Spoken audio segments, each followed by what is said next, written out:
गणपती बाप्पाच्या जन्माची कथा आपल्याला या ठिकाणी बघायची आहे। नानाला बसल्या होत्या, नंदी दारावर पहाराही देत होता आणि तेवढ्यामध्ये शिवजी तिथे आले। नंदीने सांगितलं, मातेची आज्ञा नाही, आपण आत जाऊ नका।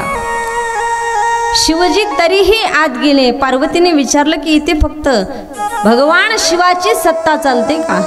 आणि मग तिने सांगितलं, आता इथे फक्त शिवजींची जर सत्ता चालत असेल तर मला काहीतरी उपाय करावा लागेल।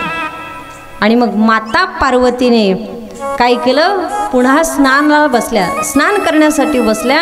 अंगावरच्या जी निघणारी उटी आहे त्या उटीपासून दिव्य लक्षणी बालक निर्माण केलं आणि सांगितलं, त्या मळापासून गणपती बाप्पाची मूर्ती त्या ठिकाणी तयार केली आणि सांगितलं, आजपासून त्या जडामध्ये चैतन्य शक्ती निर्माण केली। कोणी? माता पार्वती आईने स्वतःच्या मळापासून उटी तयार केली, त्याच्यापासून सुंदर अशा आकाराचा गणपती बाप्पा त्या ठिकाणी तयार केला आणि सांगितलं, आज गाडी कुठं आणली, पेढे कुठं खाल्ले, किक कुठं मारली? तसं स्वप्नातून जागे व्हा, जागे व्हा, जागे व्हा, उठा, जागे व्हा रे आता, स्मरण करा पंढरीनाथा। सकाळी काकड्यातले काय नाना प्रकारचे प्रमाण आहेत महाराज, माणूस म्हणतो ना, किती नाना प्रकारचे प्रमाण आहेत, नाना प्रकारचं माणूस म्हणतं, देवाला जागा करतं, देवाची शेजारती, किती नाना प्रकारचे सांगावं तेवढं कमी आहे। म्हणून काकडा त्या ठिकाणी माणसाने केलं पाहिजे, ती देखील भगवंताची सेवाच आहे। रांगोळ काढणं ती देखील भगवंताची सेवाच आहे। इथं तर मला कुठंच दिसत नाहीये, कुठंच नाही। तुमच्या गावातल्या बायकांना रांगोळ काढता येत नाही? एवढा मोठा धर्म मंडपामध्ये तुम्ही कार्यक्रम करत आहात, इथं 5 बोटं रांगोळी नाहीये।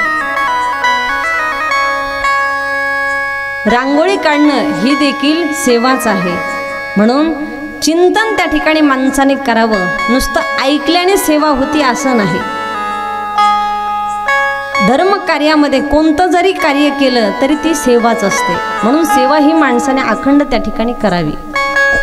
तसं माता पार्वतीने सांगितलं भगवान गणेशाला की आजपासून तू माझा द्वारपाल हो, आजपासून तू माझा द्वारपाल हो आणि ज्या ज्या वेळेला मी स्नानाला इथे थांबेल त्या त्या वेळेला तू इथे कोणालाही येऊ देऊ नको। आईची आज्ञा होती। सांगितलं, ठीक आहे आई, मी द्वारपाल म्हणून तुझी सेवा करेल। आणि भगवान गणेश द्वारपाल म्हणून त्या ठिकाणी उभे राहिले। तेवढ्या वेळामध्ये त्या ठिकाणी महादेव आले। महादेव तिथे आले आणि महादेवाला गणपती बाप्पाने अडवलं। कुठे चाललात म्हणे, कोण आहात तुम्ही? महादेवाने सांगितलं, अरे तू कोण आहेस, तू मला ओळखत नाहीस का? मी भगवान शंकर आहे आणि आत जी स्नान करत आहे पार्वती ती माझी पत्नी आहे। तूच मला इथे नवीन दिसतोय, तू कोण आहेस? आणि महादेवाने स्वतःच्या गणांना सांगितलं, तुम्ही त्याची चौकशी करा, कोण हा नवीन व्यक्ती इथे आलेला आहे। आणि मग गण त्या ठिकाणी सांगायला लागले, कोण व्यक्ती आलाय काही माहिती नाही म्हणे देवा। तरीही गणपती बाप्पा शांत आहेत, कोणाला काही बोलले नाहीत। ते गण म्हणायला लागले, ती तुला इथं राहायचं, जिवंत राहायचं आहे की नाही? तू जसा आलास, कुठून आलास तिथून परत जा, तू कोणाचा सेवक आहेस आम्हाला काही माहिती नाही। गणपती बाप्पा शिवजींच्या गणाला म्हणायला लागले, तुम्ही जिथून आलात तुम्ही तिथून परत जा। मी पार्वती आईचा मुलगा आहे आणि मातेने सांगितल्यामुळे मी द्वारपालाची सेवा या ठिकाणी करत आहे, मी द्वारपाल म्हणून या ठिकाणी काम करत आहे। भगवान शंकर सगळं ऐकून शंकराला राग आला, एवढा भयंकर भगवान शंकराला राग आला। हातामधला त्रिशूळ घेतला आणि भगवान गणेशावर धावले, जोरात असे हातामध्ये त्रिशूळ घेऊन गणपती बाप्पावर धावले। आणि मग भगवान भगवान गणेशाने माता पार्वती आईचं स्मरण करायला सुरुवात केली आणि शिवजींच्या हातातला त्रिशूल त्या ठिकाणी खाली पडला। गणेशाच्या पहिल्याच प्रहाराने भगवान शिवजींच्या हातातला त्रिशूल खाली पडला आणि मग दोघांमध्ये एवढं घनघोर त्या ठिकाणी युद्धाला सुरुवात झाली। श्रीहरींनी युद्धाला सुरुवात केली। श्रीहरी आणि भगवान शिवजी त्या ठिकाणी युद्धाला सुरुवात झाली। शिवजींनी पुन्हा हातामध्ये त्रिशूल घेतला आणि हातामध्ये त्रिशूल घेतला, पुन्हा गणपतीकडे धावायला लागले आणि गणपती बाप्पाचा शिरच्छेद त्या ठिकाणी केला। सगळे देव सगळे गण त्या ठिकाणी शांत झाले, स्तब्ध झाले। बाप रे, भगवान शंकराने हे काय केलं? युद्धाला सुरुवात झाली होती, युद्ध स्तब्ध झालं होतं, तेवढ्यामध्ये माता पार्वती आईच्या कानावर शब्द पडले, आई ग म्हणून गणपती बाप्पाने टाहो पडला। माता पार्वती आईच्या कानावर शब्द पडल्याबरोबर पार्वती माता धावत आल्या आणि देवता गणांना पाहिलं।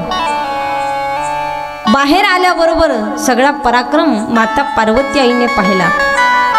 देवता गणांना श्राप देऊ लागल्या, क्रोधमय झाल्या। पुत्र शोकामध्ये माता पार्वती आई रडू लागल्या। माता पार्वती म्हणाली, माझ्या पुत्राला प्रथम पूजेचा मान त्या ठिकाणी मिळाला पाहिजे। ताबडतोब माझ्या मुलाला जिवंत करा। कोणी मारलं माझ्या मुलाला? त्यावेळेला भगवान भोले बाबा म्हणायला लागले, माता पार्वती, ही चूक त्या ठिकाणी माझ्या हातून झाली आहे। आणि मग भगवान भोले बाबाने सांगितलं की आता गणपतीचा शिरच्छेद जर आपण केला, पण आता गणपती बाप्पाला पुन्हा जिवंत करायचं आहे। भगवान शंकराने गणांना आदेश दिला आणि मग ताबडतोब भगवान गणपती बाप्पाला जिवंत करायचं आहे। शिवजींच्या सांगण्याप्रमाणे एकदंत हत्तीचं त्या ठिकाणी मस्तक आणलं।